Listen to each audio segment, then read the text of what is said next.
Hi, I'm Peter Adamson, and you're listening to the History of Philosophy podcast, brought to you with the support of King's College London and the Leverhulme Trust. Today's episode, Method Man, Plato's Socrates. Anyone who has spent time in a classroom, whether as a teacher or a student, has probably encountered the Socratic method. It means, of course, teaching someone by asking them questions, perhaps leading questions, but questions nonetheless. When practiced rigorously, the Socratic method requires that the teacher never say anything apart from questions. This can descend into parody pretty quickly. The student asks for the dates Plato was born and died, and instead of saying that he was born in 427 BC and died in 347 BC, the teacher says, "Well, when do you think he was born and died?" But practiced in moderation, the Socratic method is an excellent way to teach. It forces the students to figure things out for themselves, rather than passively sitting there waiting to be filled with knowledge, as if teaching were like pouring wine into the empty vessels that are the students' heads. Socrates was, of course, a prominent user of the Socratic method, if not its inventor. According to Plato, he had a very good reason for using the method, namely that he had no wisdom of his own to impart anyway. Socrates claimed to be ignorant about the things he was out to discover. The reason he gave for cornering the good people of Athens in the marketplace and pestering them to tell him what courage or piety or virtue in general might be, was that he himself really didn't know what courage or piety or virtue is. He was desperate to find someone who could help him answer these most important questions, questions that became the basis for many of Plato's dialogues. In Plato's Laches, Socrates asked military men to explain what courage is. In the Euthyphro, he asks a man who is prosecuting his father for murder to explain what piety is. After all, anyone who would prosecute his own father for murder must be pretty confident in their moral judgment. Socrates likes to ask questions more than he likes to answer them. In the Meno, for instance, Socrates is asked whether virtue can be taught, and replies that he can't rightly say because he doesn't even know what virtue is, so he can hardly know whether it could be taught. But perhaps Meno would be willing to help him out by first saying what virtue is. When faced with Socrates' questions, Meno and the other interlocutors say what they think about virtue, and Socrates gently, or not so gently, shows them that they have no idea what they're talking about. They contradict themselves, get into logical muddles, and wind up seeing that their ideas lead to outlandish and unbelievable results. Socrates ends up disappointed, and the interlocutors go away, perhaps angry, certainly puzzled, and, with any luck, realizing that they don't know quite as much as they thought. This is the classic version of Plato's Socrates, as he emerges from a whole series of works which are often called the Socratic dialogues. These dialogues were probably written early in Plato's career, and many people have thought that they are a faithful record of the real historical Socrates, perhaps even reports of actual discussions Socrates had. As I've said in previous episodes, I'm pretty skeptical about this. I think that from day one, Plato was using Socrates for his own philosophical purposes, and that there's not much use in trying to extricate a portrait of the historical Socrates from some supposedly reliable Socratic dialogues. Besides, why should we try to do this anyway, when the Platonic Socrates is so interesting? We can watch as Plato develops Socrates as a character, in dialogue after dialogue, confronting him with various other characters, many of them also based on real people, like generals, poets, sophists, young lovers, scoundrels, politicians, and, in the case of the Republic, even Plato's own brothers. Of course, these portraits must have been inspired by the people who are being portrayed. Any resemblance to persons living or dead was not merely coincidental. But as students of the history of philosophy, what we are really interested in is what Plato did with the characters, not how close his versions were to the real people. The best place to start if we want to understand Plato's Socrates is a dialogue called the Apology. As I mentioned last time, Xenophon also wrote a Socratic apology, and these were not the only two men writing Socratic literature around this time. Socrates had many admirers, and quite a few sought to rehabilitate his reputation after he was executed by the people of Athens in 399 BC. At that time, Plato was 28 years old. In his apology, he has Socrates mention that he, Plato, was there in attendance at the trial. We shouldn't leap to the conclusion, though, that the apology is therefore an accurate record of what Socrates said. After all, in another dialogue, the Phaedo, we are told that Plato was sick and couldn't be present at Socrates' deathbed, but this didn't stop Plato from telling us what was supposedly said in Socrates' final hour. Nor are these the only two dialogues set in the days leading up to Socrates' death. In fact, many dialogues are set in these days. Between the Apology, in which we see Socrates' trial, and the Phaedo, in which we see his death, there is the Crito, in which Socrates' friend Crito unsuccessfully tries to persuade Socrates to save his own life by escaping and fleeing Athens. The Euthyphro, which I already mentioned, is also set in the days leading up to the trial, as are several more dialogues. By setting so many dialogues in this short time frame, Plato makes sure we don't lose sight of the high stakes we play for when we do philosophy. Socrates is trying to discover how best to live, and he's doing it even as he has only hours left to do any living. But let's return to the Apology, which, as I say, is a good way of approaching Plato's take on Socrates. The first thing to say is that in it, Socrates is anything but apologetic. It consists mostly of a defense speech, though he does engage in some typically Socratic cross-examination of one of his accusers. The speech he gives isn't so full of swaggering arrogance as the one Xenophon wrote, but Plato's Socrates certainly makes little effort to ingratiate himself with his jurors. He does begin by making one real apology, namely that he is a poor public speaker. But this, of course, is a classic ploy used by good public speakers, and Socrates goes on to offer a tour de force of argument, after claiming to be incompetent in rhetoric. But Plato's point isn't really to show Socrates trying to soften up the jury, is to dispel the widespread notion that Socrates was a sophist. Socrates alludes directly to Aristophanes' play The Clouds, which, as you'll remember from last time, portrayed Socrates both as a sophist and as a kind of composite pre-Socratic philosopher. Given the way he highlights the clouds here in the Apology, it seems that Plato blamed Aristophanes for helping to create Socrates' ultimately lethal reputation. Like Xenophon, Plato has Socrates demolish the official accusations against him, that he rejects the gods and corrupts the youth. But there is less focus on these specific charges here than in Xenophon. In Plato's version, Socrates' main theme is the story of how he made himself so unpopular in Athens. The story goes like this. As also reported by Xenophon, Socrates' friend Chaerephon went to the oracle at Delphi. What the oracle tells Chaerephon in Plato's version is that there was no man wiser than Socrates. Socrates is stunned at the oracle's pronouncement, because he knows that he is not really wise at all. Such wisdom as he has is only human wisdom, the nature of which he doesn't really explain. But he lacks what would be really valuable, namely divine wisdom. This would be absolutely certain knowledge of the most important things, such as virtue. Characteristically, Socrates reacts to this by testing the oracle's claim, much as he might test the claims made by a man he talks to in the marketplace. But of course he can't go and cross-examine the oracle. Instead, he tests it by trying to find someone in Athens who is wiser than he is.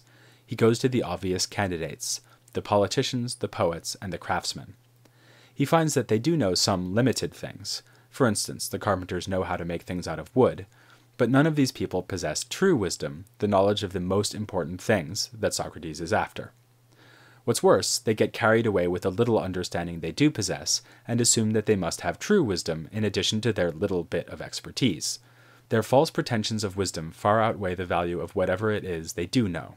The poets, for instance, claim all sorts of exalted insight, whereas actually they can't even explain the poems they wrote themselves. Socrates gradually realizes that what the oracle at Delphi meant was that he is the wisest of men not because he is so wise, but because he at least knows that he is not wise. His condition is something we have come to call Socratic ignorance. This ignorance is, paradoxically, a kind of knowledge. It is knowing that one does not know. So now we have a context for understanding what goes on in other Socratic dialogues. In questioning people from all walks of life, Socrates is giving them a chance to show that they do know, for instance, what courage or piety is. Maybe he'll finally strike lucky and find the man or woman who refutes the Delphic oracle by being wiser than Socrates. But if that doesn't happen, at least Socrates will reduce the interlocutor to a state of Socratic ignorance. He's doing them a great favor, really. He is disabusing them of the impression that they know things they don't really know. As Socrates says in the Apology, he's like a fly who buzzes around a horse, annoying it, but in this case the annoyance is helpful and productive. Even though he can't do what some sophists like Protagoras claim to do, namely teach you how to live, he can at least show you that you do not yet know how to live. That will put you in the same boat as Socrates, still looking for wisdom, but until he's purged you of your false pretension of wisdom, you won't even bother looking. Socrates firmly believes, then, that he's been doing the Athenians an important service. After he's found guilty, he is asked what sentence he proposes for himself, and he suggests that he should receive free meals at state expense for the rest of his life. Here it's hard to avoid the impression that Socrates is deliberately goading the Athenians into putting him to death, yet Plato's Socrates does genuinely seem to believe that he ought to be rewarded by the Athenians he has served so faithfully. On the other hand, the question of what Socrates believes is a bit tricky. Alongside Socratic ignorance, another of his trademarks is Socratic irony. For instance, surely when Socrates tries to get a definition of piety from Euthyphro, a man who is about to prosecute his own father for murdering a slave, this is meant ironically? That is, Socrates knows full well that Euthyphro hasn't the foggiest idea what piety is, as shown by the fact that he's in the midst of doing something completely impious in hauling his father before a court. Similarly, Socrates would know that Laches, the general, has no clue what courage is, that Meno cannot define virtue. There's nothing to be gained from asking them, really, except to show them that they are ignorant. But it's far too easy to take just about anything Socrates says as being ironic. No doubt experience has taught him that as a rule you don't get a good answer when you ask Athenian citizens to define the virtues, but this doesn't mean he expects to get nothing out of the process for himself. More than once in the Platonic dialogues, Socrates makes an impassioned plea that we never stop inquiring into these questions, and he himself never gets tired of doing so. When accused of always saying the same things, he says, yes, and about the same subjects. Though reducing people to Socratic ignorance is a genuine public service, Socrates also does it out of self-interest, because he believes that through this constant inquiry he has some hope of reaching true wisdom. We might think, though, that this project of Socrates is a bit odd. Why would anyone think that looking for a definition of virtue is a good way of becoming virtuous? Socrates seems to be after the wrong sort of thing. You could know what football is without being able to play it. Couldn't you likewise know what virtue is without automatically being virtuous? But Socrates would disagree. One of his fundamental assumptions is that anyone who knows what is good will choose it. Why would anyone deliberately choose what is bad? Now that sounds plausible. But we do think, don't we, that people deliberately choose things, even though they are bad. Maybe even because they are bad, given the perversity of human nature? But for Socrates, this idea was absurd. For him, something's being good obviously implies that it is worth choosing. So for someone to think that something is good is for them to think it worth choosing. To put it another way, it's incoherent to imagine someone thinking, oh, this is good, but goodness doesn't really do much for me. I'm going with what's bad instead. This Socratic position, which he argues for in several dialogues, is usually summed up in the phrase, no one does wrong willingly. If I always want to do what is good, then my doing bad can only be the result of incomplete information. If I steal or kill, I must think stealing or killing is good, when really it is bad. This gets us closer to understanding Socrates' strange way of conducting his search for the virtuous life. For him, vice and wrongdoing are always the result of ignorance, not the benign Socratic ignorance of knowing one doesn't know, but the really dangerous, insidious kind of ignorance, where you are utterly convinced you know what is good, but actually you have no idea. Without naming names, you might be able to think of politicians who have displayed this kind of ignorance, and see that Socrates has a point. The next step is obvious. If vice is ignorance, then virtue can only be knowledge. This is why, in seeking knowledge of virtue, Socrates can take himself to be seeking virtue itself. He argues for this in other ways too. For example, he points out that anything good or beneficial will be useless or even harmful if used without knowledge. Consider medicine. Use it with the guidance of a knowledgeable doctor and it can save your life. Use it without such guidance and you'll be lucky to survive the experience. That's why there's such a thing as prescription drugs. The same point applies to anything we might take to be good. For instance, money. Money is very handy, we all agree on that, but only if it is used wisely. If you use money the wrong way, you can do immense harm to yourself and others. Or take health, which looks like an uncontroversially good thing. But is the health of a brutal tyrant really good? No, because the tyrant uses his continued vigor to oppress and exploit the people.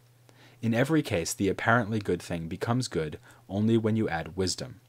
So, virtue is knowledge or wisdom, and Socrates says that he lacks knowledge and wisdom. He merely knows that he knows nothing. So should we conclude from this that Socrates is not virtuous? In a sense, probably so. If he were already virtuous, presumably Socrates could stop rushing about Athens, asking people to help him find out what virtue is. But his special Socratic brand of ignorance gives him an important advantage over his peers. he at least knows that his beliefs about virtue are deeply fallible.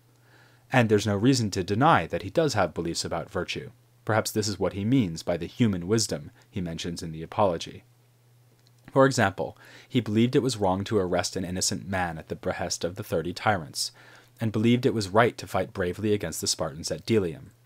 In fact, for all his efforts to show people that they lack a general understanding of virtue, he's often quite happy to accept their beliefs about particular cases of virtue. For instance, when Meno says that virtue is, for a woman, tending the home well and being obedient, Socrates doesn't criticize Meno for being a sexist. He simply insists that Meno gives him a definition of virtue, and not just examples. What the interlocutors lack when it comes to virtue is the big picture. They lack general and consistent knowledge about virtue, even if they often get it right on particular occasions. Plato's Socrates, and Plato himself, worried that such people would also get it wrong on particular occasions, precisely because they lack this general and consistent knowledge. When the chips are down, you want to follow the person who has knowledge, not the person who has some true beliefs. So, again, we can ask, why doesn't Socrates make mistakes too, since he too lacks such wisdom? Well, he has another advantage, his divine sign. Plato confirms Xenophon's report that Socrates could hear a divine voice, which would speak up and warn him against those actions which he should not undertake. Socrates, then, was given a way to cheat his way to virtue.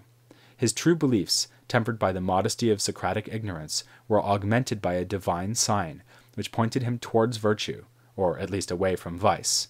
He was not only the wisest man in Athens, he was also the most blessed.